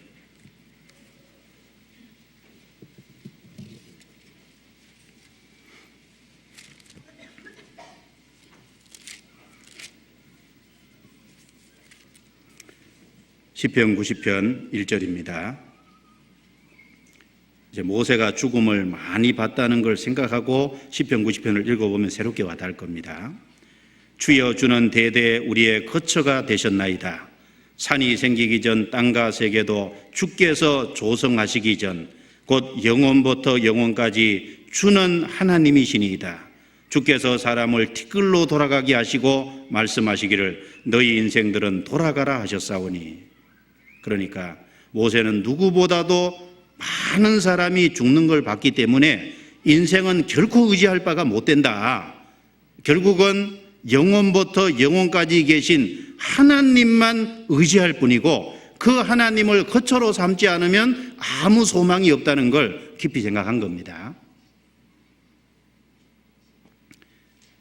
우리도 죽음이라는 것을 많이 생각하고 죽음이라는 것을 좀 많이 보면은 더 인생의 허무감을 알고 그리고 주님 앞에 어떻게 살아야 될지 깊이 생각해 볼 겁니다. 그 지혜자의 마음은 초상집에 있고 우매자의 마음은 연락하는 집에 있느니라. 부자와 나서로 할 때 부자 연락하는 집이잖아요. 그러니까 부자는 고운 베옷을 입고 그리고 자색 옷을 입고 그리고 날마다 호화로이 연락하는데 그 부자는 연락하는 거 좋아하고 그러다 보니까 자기 인생의 죽음에 대해서 깊이 생각 안 해보고 그리고 결국은 죽음 건너편에 자기 심판에 대해서 깊이 생각 안 해보다 보니까 영혼이 구원받지 못하고 영원한 지옥으로 떨어지게 되는 거잖아요. 그래서 인생에 아주 강팍한 마음을 갖고 살던 사람도 갑자기 자기 친구가 죽고 어떤 갑자기 자기 주변에 있던 사람이 세상을 떠날 적에 그것으로 인해서 충격을 받고 자기 죽음에 대해서 생각하면서 마음이 탁 낮아져서 구원받는 사람도 있잖아요. 그러니까 조상집에 가라고 한 것이 괜히 가라고 한 것이 아닙니다. 조상집에 가는 것이 잔치집에 가는 것보다 나으니 우매자의 마음은 잔치집에 연락하는 집에 지혜자의 마음은 조상집에 있다. 우리가 그것을 기억하는 게 필요할 겁니다. 그리고 슬픔이 웃음보다 나음은 얼굴에 근심함으로 마음이 좋게 됨이니라. 슬픔이 웃음보다 낫다 그랬습니다. 구원 안 받은 모든 사람은 사실 슬퍼해야 됩니다. 왜 그러냐면은 죽음을 건너가면 지옥이 기다리고 있고 그 지옥은 가장 고통스러운 곳이잖아요. 마가복음 9장의 지옥에 대해서 얘기하기를 예수님께서 만일 내 손이 범죄케 하거든 찍어버리라. 내 발이 범죄케 하거든 찍어버리라. 눈이 범죄케 하거든 빼버리라. 불구자로 천국에 갈 수 있다면 멀쩡한 몸을 가지고 지옥에 들어가는 것보다 낫다 그랬습니다. 그리고 지옥은 세세토록 불이 꺼지지 않는다 그랬습니다. 이 세상에서 사람들이 가장 고통을 받는 그 고통 중에 1번부터 5위까지를 이렇게 순서대로 나열하면 5위가 셋째 출산할 때라 그러죠. 그 다음에 4위가 둘째 출산할 때랍니다. 3위가 초산이래요. 첫째 낳을 때가 둘째와 셋째보다 이제 더 힘들죠. 그 다음에 인간이 겪을 수 있는 고통 중에 2위가 뭐냐면 절단의 고통이랍니다. 손발이 잘리는 고통은 부모가 아이 낳을 때 고통보다 더 크대요. 그리고 그 절단의 고통보다 더 큰 고통이 뭐냐? 화상의 고통이라 그러거든요. 불로 말미암은 고통이랍니다. 그런데 지옥은 불구덩이거든요. 괜히 그렇게 절단 얘기하고 손발이 잘리는 거 얘기하고 불못 얘기한 것이 순서가 괜히 그렇게 얘기한 것이 아닙니다. 주님은 인간이 무엇이 고통스러운지를 가장 정확하게 아시는 분이에요. 그러니까 구원 안 받은 모든 사람은 어쨌든 슬퍼해야 되는 게 맞는 거예요. 슬픔이 웃음보다 나음은 얼굴에 근심함으로 마음이 좋게 됨이니라. 오늘 당장 죽으면 지옥 갈 사람인데 지옥 갈 사람이 웃어서 어떻게 하겠다는 거예요. 정말 자기 죽음 건너편에 심판과 멸망이 있다는 걸 알면 정말 울고 통곡해야 될 문제잖아요. 그래서 마태복음 5장 4절에 보면 애통하는 자는 복이 있나니 저희가 위로를 받을 것이며 그랬습니다. 구원 안 받은 사람이라면 정말 애통해야죠. 그리고 그 애통하는 마음 중에 슬퍼하는 마음 속에서 하나님 앞에 간절히 구하게 되고 하나님의 위로, 죄사함의 위로를 얻게 되잖아요. 성경 야고보서 4장입니다. 야고보서 4장.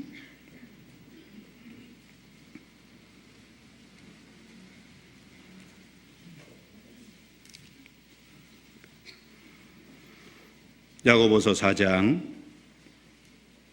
8절부터 10절까지입니다. 8절부터 10절까지 같이 읽습니다. 하나님을 가까이 하라. 그리하면 너희를 가까이 하시리라. 죄인들아 손을 깨끗이 하라. 두 마음을 품은 자들아 마음을 성결케 하라. 슬퍼하며 애통하며 울지어다. 너희 웃음을 애통으로 너희 즐거움을 근심으로 바꿀지어다. 주 앞에서 낮추라. 그리하면 주께서 너희를 높이시리라. 여기 틀림없이 죄인들아 그랬죠? 구원 못 받은 사람에게 하는 말입니다. 슬퍼하며 애통하며 울지어다. 정말 구원 못 받은 사람은 슬퍼해야 됩니다. 애통하고 울어야 되는 게 맞죠? 슬픔이 웃음보다 나음은 저희가 얼굴에 근심함으로 마음이 좋게 된다 그랬습니다. 웃음을 애통으로 너희 즐거움을 근심으로 바꿀지어다. 죄 때문에 애통하고 죄 때문에 마음이 낮아진 사람, 죄 때문에 슬퍼하는 사람은, 그렇게 낮추는 사람은 주께서 너희를 높여주리라. 어떻게 해요? 주님의 복음을 깨닫게 해서 죄사함의 위로를 얻게 하고, 그리고 그 가운데서 건져주시잖아요. 그러니까 주님이 높여주시는 겁니다. 그래서 여기 5장 1절에 이렇게 말했습니다. 들으라 부한자들아, 너희에게 임할 고생을 인하여 울고 통곡하라. 너희 재물은 썩었고 너희 옷은 좀 먹었으며 너희 금과 은은 녹이 슬었으니 이 녹이 너희에게 증거가 되며 불같이 너희 살을 먹으리라. 너희가 말세의 재물을 쌓았도다. 보라, 너희 밭에 추수한 품꾼에게 주지 아니한 삭시 소리 지르며 추수한 자의 우는 소리가 만군의 주의 귀에 들렸느니라. 너희가 땅에서 사치하고 연락하고 도살의 날에 너희 마음을 살찌게 하였도다. 너희가 옳은 자들을 정죄하였도다. 또 죽였도다. 그는 너희에게 대항하지 아니하였느니라. 여기 부한 자들아, 육신적으로 부한 동시에 정말 마음이 부한 사람, 울며 통곡하라 그랬습니다. 도살의 날에 너희 마음을 살찌게 하였도다. 사치하고 연락했다. 그거보다 정말 죄인은 좀 슬픔이 있지만 죄로 인해서 슬퍼하고 근심하고 그 속에서 인생의 해답을 찾고, 하나님은 그런 사람을 구원해 주시고 그런 사람에게 소망을 주실 겁니다. 그리고 구원받은 이후에라도 혹시 내가 끊어버리지 못한 죄 가운데 있고 하나님 보시기에 합당치 못한 잘못된 걸 습관 속에 행하고 있으면서, 그러면서 허허하고 웃으면 안 되죠. 구원받은 이후에 혹 내가 하나님 앞에 잘못하고 습관적으로 잘못된 것이 있으면 그 근심하는 게 마땅하잖아요. 슬픔이 웃음보다 나은 것이 있습니다. 그러면 얼굴에 근심함으로 마음이 좋게 되는 거예요. 주님이 그것을 고쳐주시고 주님이 그 마음 안에 평강을 주시는 거예요. 성경에 고린도후서 7장을 찾겠습니다. 이것은 구원받은 사람에게, 구원 안 받은 사람에게 이중 적용이 가능하죠. 고린도후서 7장입니다.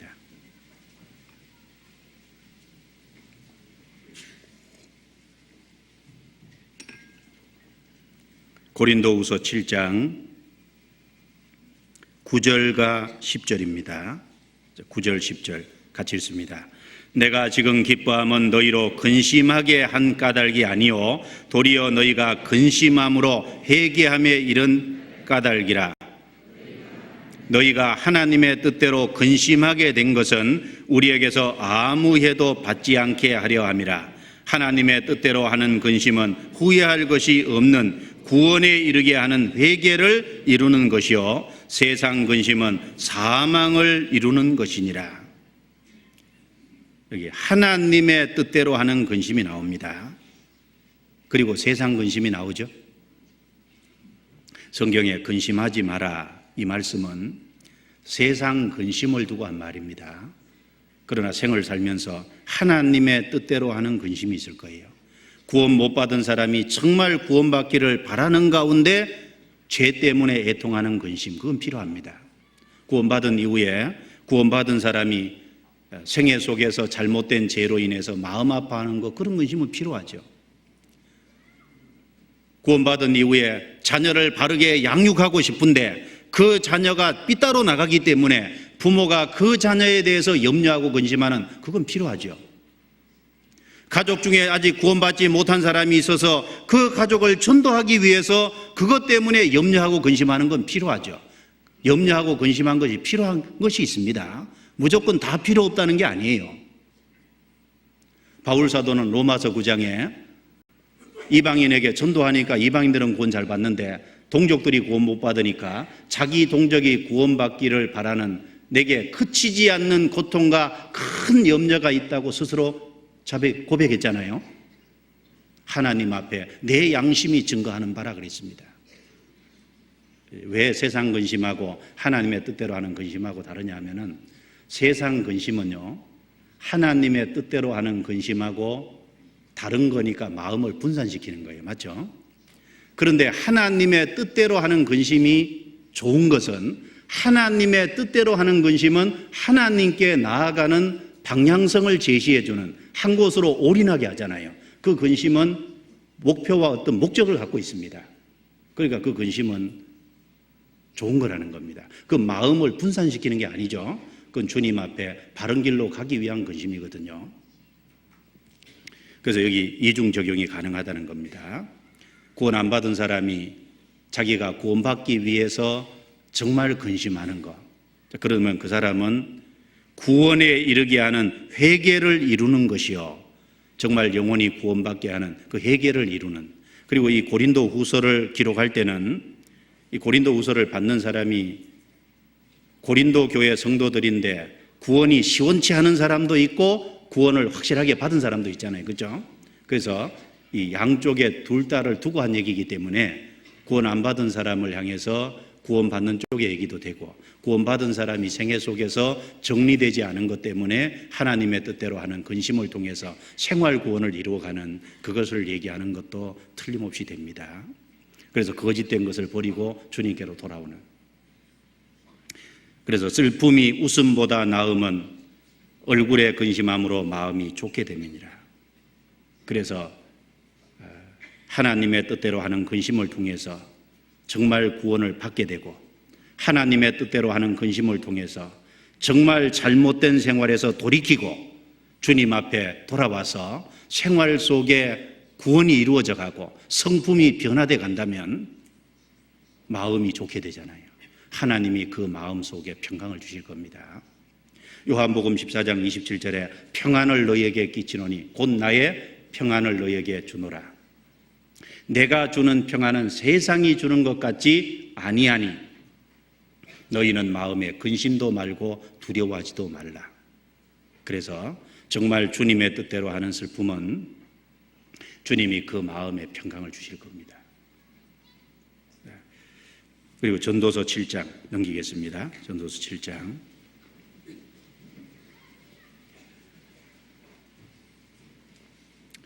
그래서 5절부터 12절까지 내용 속에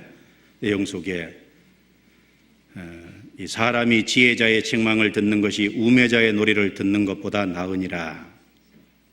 이제 이 말씀은 우매자의 노래, 이 세상에서 노래라는 것은 사람에게 흥을 내게 하는 거지 않습니까? 그리고 이제 우매자의 노래는 이 세상에 흥이 나게 하고 세상 것을 추구하게 하는 우매자의 노래입니다. 그것이 TV가 될 수도 있고 오락 프로그램이 될 수도 있고, 그런데 그런 우매자의 그 노래소리, 그 우매자의 웃음소리는 손 밑에서 가시나무에 타는 소리 같으니 이것도 헛되도다. 가시나무 타는 거 보셨어요? 나중에 잘 모르시면 나중에 가시나무 꼭 꺾어가지고 태워보세요. 마른 가시나무 태우면요 탁탁 소리 나잖아요. 그렇죠? 이 가시나무가 큰 요란스러운 소리를 내지만 그러나 별로 특별한 게 없잖아요. 그런 것처럼 세상의 오락 프로그램이라든지 세상의 우매자의 웃음소리라든지 세상의 우매자의 노래소리는 뭐 대단한 것을 사람에게 가져다 주는 것 같아요. 그런데 그거 보고 돌아서면 아무것도 안 남잖아요. 인생의 해답을 못 주는 겁니다. 인생을 바른 길로 인도하지도 못하는 거예요. 구원받은 사람에게 정말 뭐가 필요한 거냐? 지혜자의 책망을 듣는 것이 필요한 겁니다.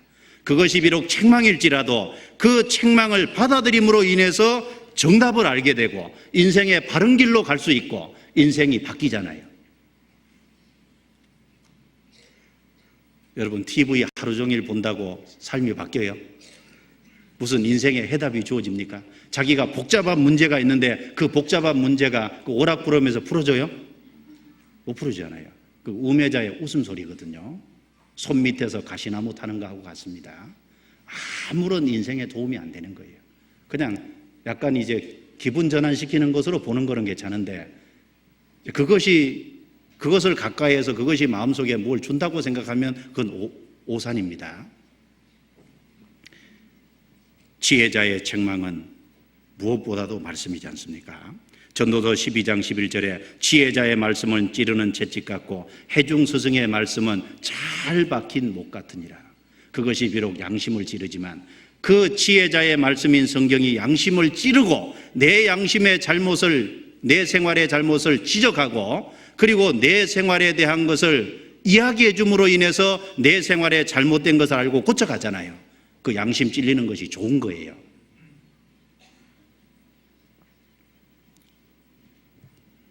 그래서 디모데후서 3장 16절에 보면은 모든 성경은 하나님의 감동으로 된 것으로 교훈과 책망과 바르게 함과, 그 책망이 들어있지 않습니까? 그래서 우리는 무엇을 선택하고 살아야 될지를 생각해야 될 겁니다. 7절에 탐악이 지혜자를 우매하게 하고 뇌물이 사람의 명철을 많게 한다. 여기 탐악은 얼른 들으면 한글로 학문을 탐하는 건가 그렇게 생각이 되는데 학문이 아닙니다. 여기 탐자는 탐할 탐자에 학자는 사나울 학자예요. 어떤 압제하고 학대하는 탐악이 압제, 학대 이런 단어입니다. 그러니까 이 7절의 말씀은 왜 지혜자가 우매하게 되고 왜 사람의 명철을 뇌물이 망하게 하냐. 이 권력이라는 것을 잘못 사용하면 이렇게 된다 그 말이거든요. 여기 지혜자를 우매하게 하고 압제하고 학대하는 건 뭐예요? 방백들이 백성을 압제하는 거잖아요. 그러니까 권력을 가지고 그 권력을 잘못 사용하면 지혜자라도 우매하게 됩니다. 그리고 그 권력을 잘못 남용해서 뇌물을 받고 그 권력을 사용하면 명철로 많게 되잖아요. 그러니까 이 7절은 결국은 권력을 잘못 사용함으로 결국은 지혜와 명철이 피하게 된다는 얘기를 하고 있는 겁니다. 특별히 인생의 어떤 권력에 있을 적에 이런 건 상당히 조심해야 될 부분이죠. 근데 솔로몬은 이 말 해놓고 자기 스스로 미끄러졌잖아요. 그리고 8절에 일의 끝이 시작보다 낫고 참는 마음이 교만한 마음보다 나으니 일의 끝이 시작보다 낫습니다. 솔로몬이 이 말 해놓고 끝을 잘 못 맺었어요. 솔로몬은 끝을 잘 못 맺었잖아요. 그래서 히브리서 11장에 믿음의 선진 속에 이름이 안 들어가지 않습니까? 여기 끝이 중요합니다. 농사를 짓는 것은 농부가 수확의 열매를 보려고 농사 짓는 거지 씨 뿌리고 끝나려고 한 게 아닙니다. 마라톤 출발선에 서서 42.19km 마라톤 경기에 시작하고 출발한 사람은 골인 지점에 가기 위해서 출발한 거예요. 근데 중간에서 그만두면 어쩌자는 거예요. 구원받은 사람은 구원받은 그때부터 주님 앞에 갈 때까지 신앙생활 해야 되잖아요. 일의 끝이 시작보다 낫습니다. 구원받았다고 시작은 했는데 주님 앞에 갈 때까지 신앙을 유지하지 못한다면 부끄럽게 될 겁니다.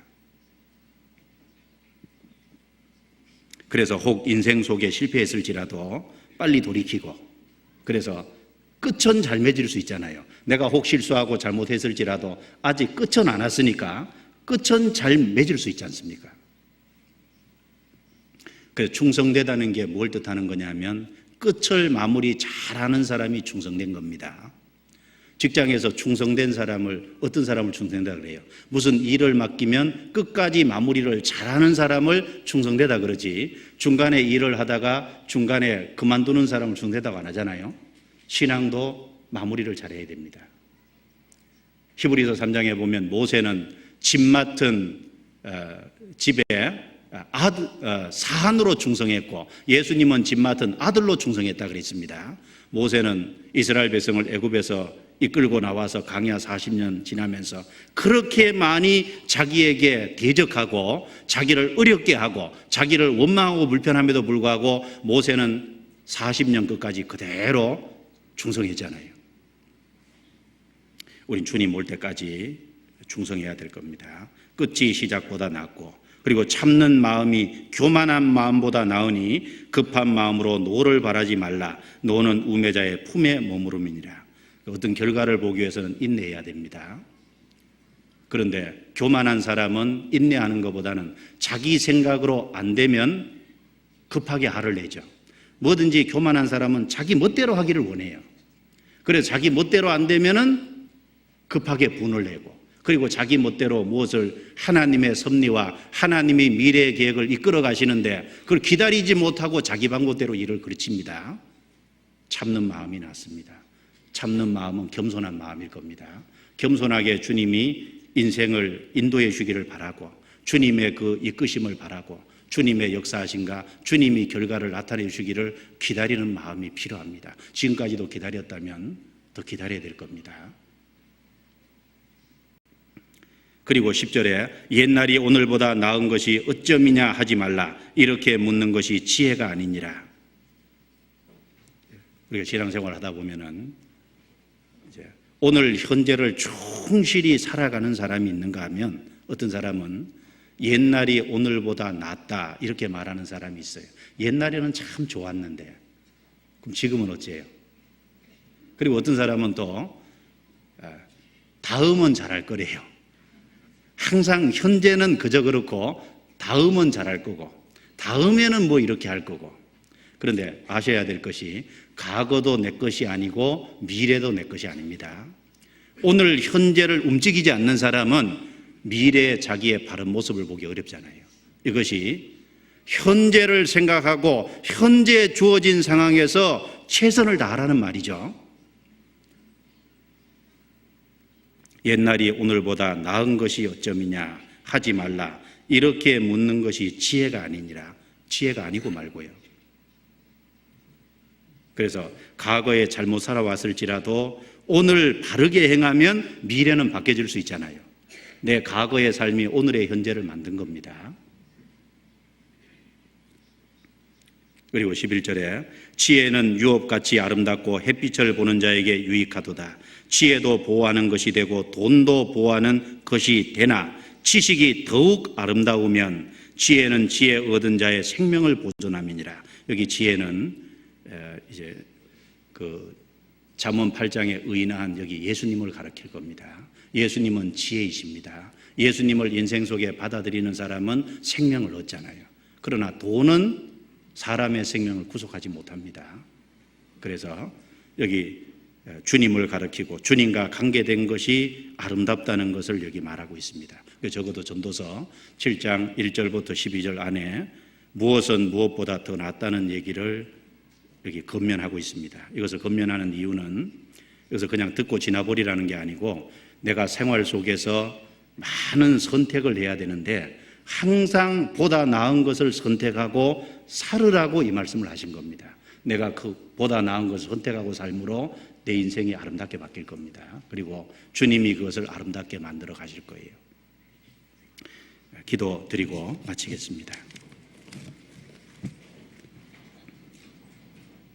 주님 감사합니다. 오늘 주님 말씀을 통해 보다 나은 삶을 살아가는 것이 무엇인지를 교훈받게 해주심을 감사합니다. 우리 삶 속에서 매 순간 선택해야 되는 많은 문제들이 있습니다.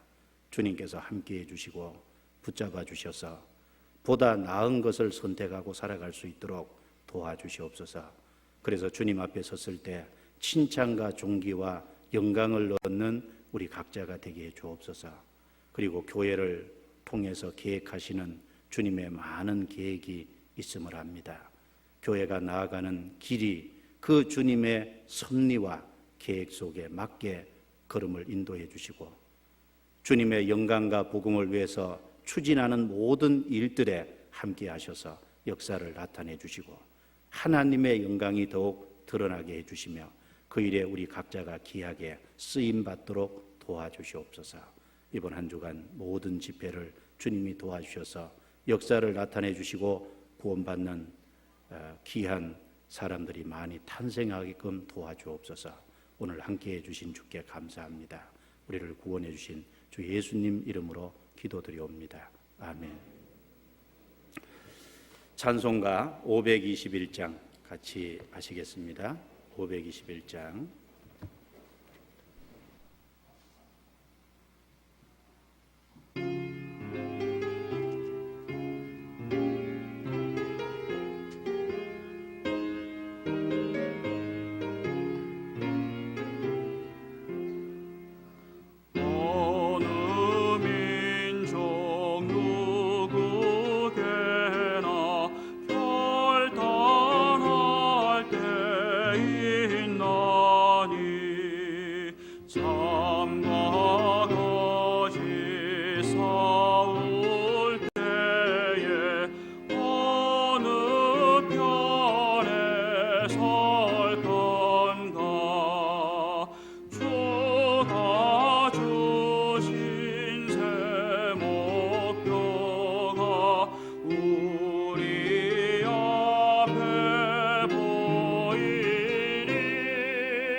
광고 없습니다. 마치겠습니다. 안녕히 돌아가십시오.